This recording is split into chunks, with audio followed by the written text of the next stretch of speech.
to my channel. It's time for coffee. Today's coffee is sponsored by, just kidding. Doctor said she wants me to start putting Metamucil in my coffee every day. That's great, thanks. Good news is it doesn't taste like anything, and it doesn't, like, as long as you let it dissolve. So cheers. The good news is Jim makes great coffee and makes any medicine taste better. Hi. I really just want to start this video with a sincere apology. In my previous 2 videos ago, I was talking about the women's reproductive rights, and I didn't mean to offend anybody by any of my words that I said. And what I was just trying to do is take a scientific approach to the situation. And obviously, first of all, everybody is different. Everybody sees everything in their life as different than the person next to them. Not only has that been representative here as my cancer journey goes different than other people's cancer journeys, to the point where people don't think I have cancer, but that's beside the point. Everybody's pregnancy journey is different. Everybody's birthing journey is different. Everybody's journey in life is different.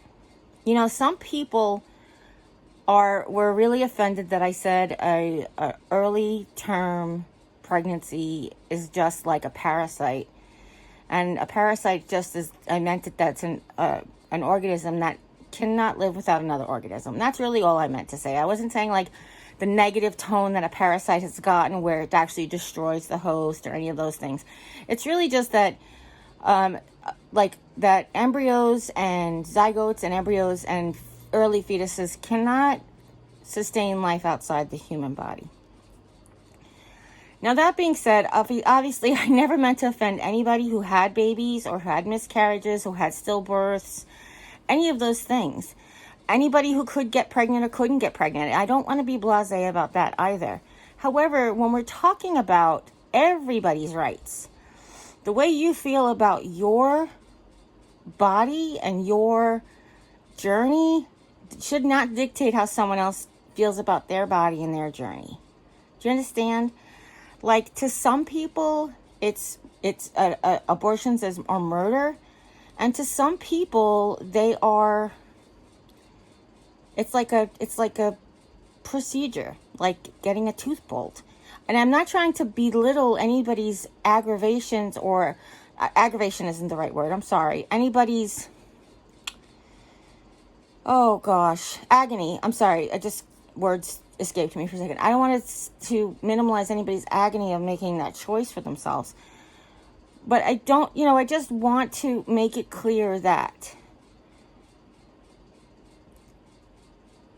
the way we feel about our bodies and about how we feel about our religion and we feel about our Christ and our God or our Muhammad or whatever you believe in should not dictate how everybody else believes too.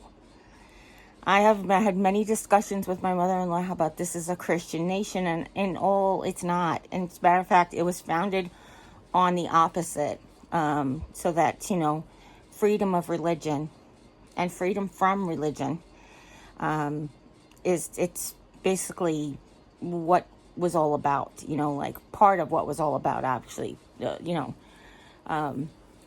early, founding fathers coming here is a big thing.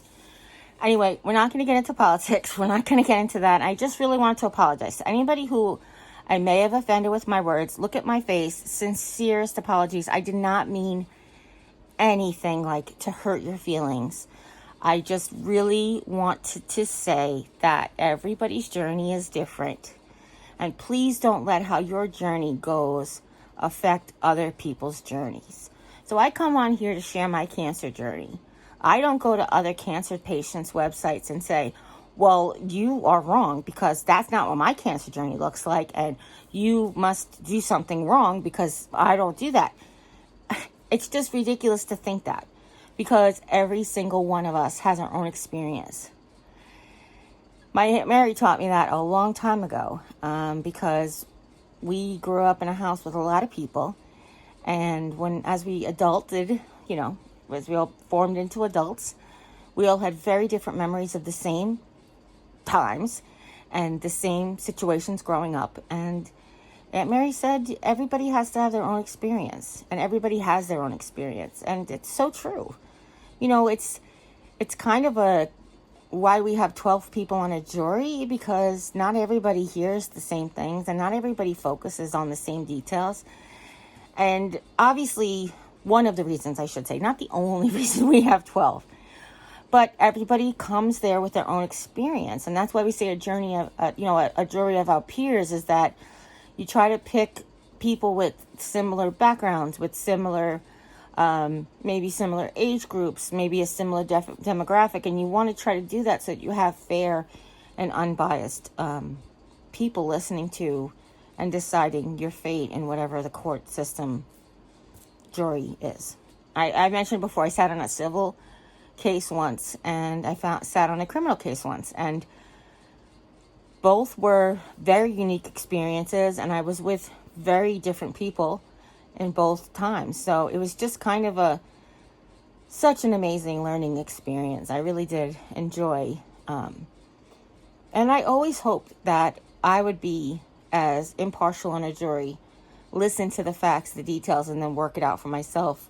That if, God forbid, I was ever in the same circumstance where somebody accused me of doing something wrong, that I would have the same fairness, the same unbiased opinions to judge me. So, that being said, so again, I sincerely apologize. I didn't mean anything of it.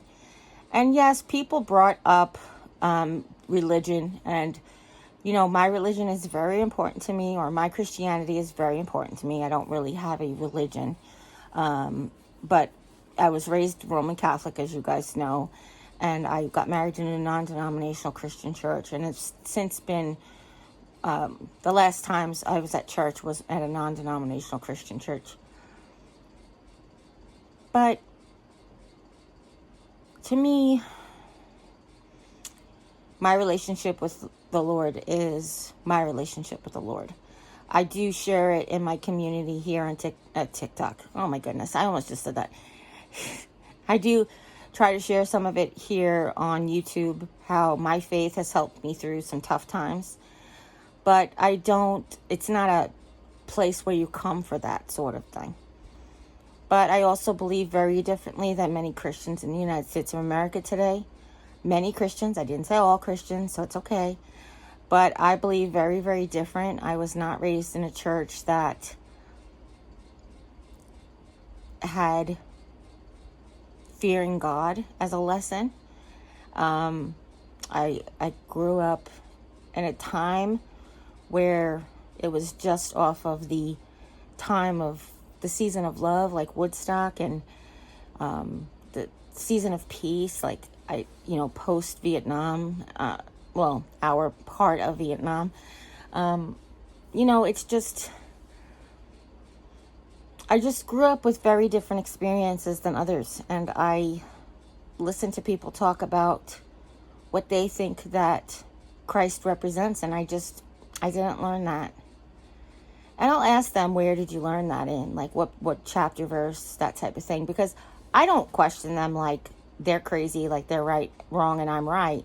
I question them because I never heard that, and I would love to learn that. Like, I would love to hear your perspective and where you come from and what you...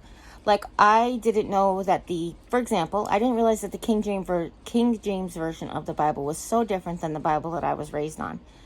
And I mean so different, but it's got a lot of very, very, very important differences. And I didn't realize that until I was much older. And I started to have these conversations with people who were raised Southern Baptist and on the King James Version. So it's just a very different experience.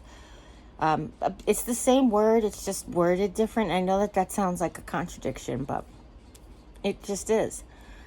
So we were taught, as Catholics, to be very charitable. That's what we were taught. We were taught for service. We were taught to have service in our church, and we were taught to be charitable and to help the lesser of these. And the lesson I told you guys I've always learned at home is no matter what we don't have, you can look at what we don't have, but look at all we do have. My mom used to say we own our own house, and Yes, we're paying the mortgage, but at the end we'll have the house. And, they might shut off the electricity, they might shut off the water, we might not eat the best foods, but, we'll always have a roof over our heads. And, whatever struggles we had, she knew she had a car. And no matter what happened, even when her car broke, they would work out how to have another car. And to be able to drive people around and be of service to others. And it's just what my parents always taught us. And it's just the way that I learned. I didn't learn that Jesus hates anybody, And I don't believe in I do believe love the sinner, hate the sin, but I also don't believe it's for us to decide what is sin. And for us to pick and choose which parts of the Bible that we decide we want to believe in, or we want to think are important. I guess they can be important to us, but how we treat others, that should just come straight from there. I kind of know. I don't know. I just feel that way. A couple of questions people had were, do I do Bible study? I do Bible study. I used to do Bible study when I was, Catholic, and then I did one Bible study when I moved here. Again, in a non-denominational Christian church. And then I do mostly Bible study on my own on an app called the Bible app from YouVersion. They have some really good Bible studies depending on what it is that you're trying to work through. What I did find out is they didn't really have much on grief. Not much on grief. That wasn't it. What was I looking for specifically?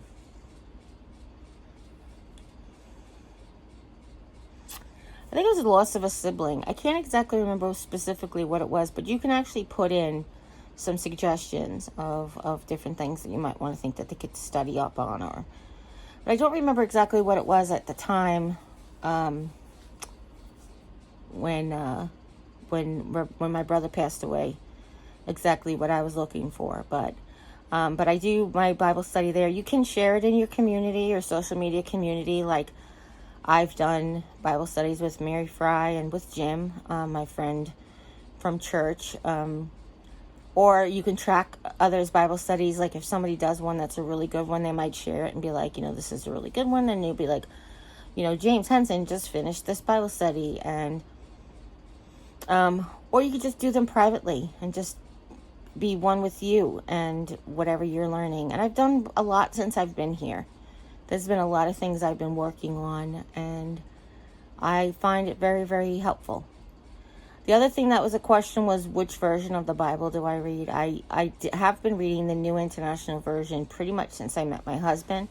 Probably like 2-3 years after I met him, I switched to that. I used to have the Good News Version. That's what we taught and grew up on. Well, not grew up on. That's what we taught in religion. That's what we had at religion. That's what we taught. For 15 years I taught catechism.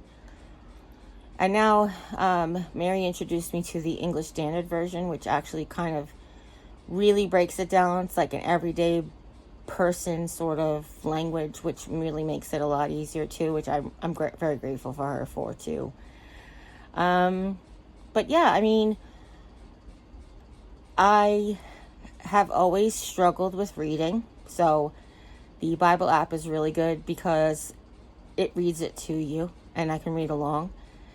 And I've always struggled with some things in the Bible that just didn't seem right. But I think that if you keep reading, stuff that was in the past in some of the Old Testament, you think, well, those things are obsolete anyway because Jesus did come and that type of thing. But I don't have any specific examples for you right now, so please don't ask me. But sometimes you see something and you're like, oh, well, they don't do that in the New Testament. Jesus said to, get away with those old ways or whatever. So I definitely think that this morning's coffee chat was not supposed to be so deep. We were going to talk about Metamucil.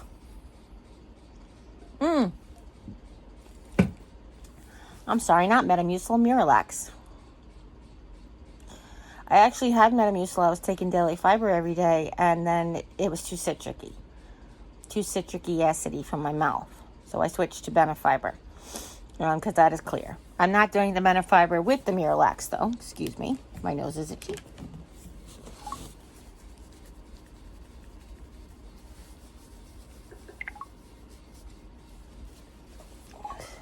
Shush. I'm not doing the... That's cute. I'm not doing the combination of Benefiber and Miralax. She just wants me to take Miralax every day for a week and to see if that helps with some problems that I'm having. So, wash your fingers. Let's see.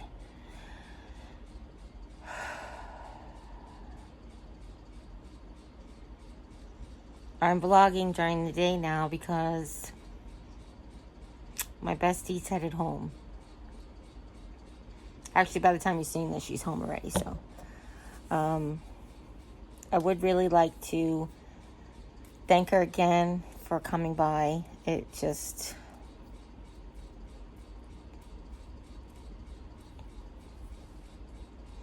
made me realize how much I miss you. Just getting in the car and going. It was...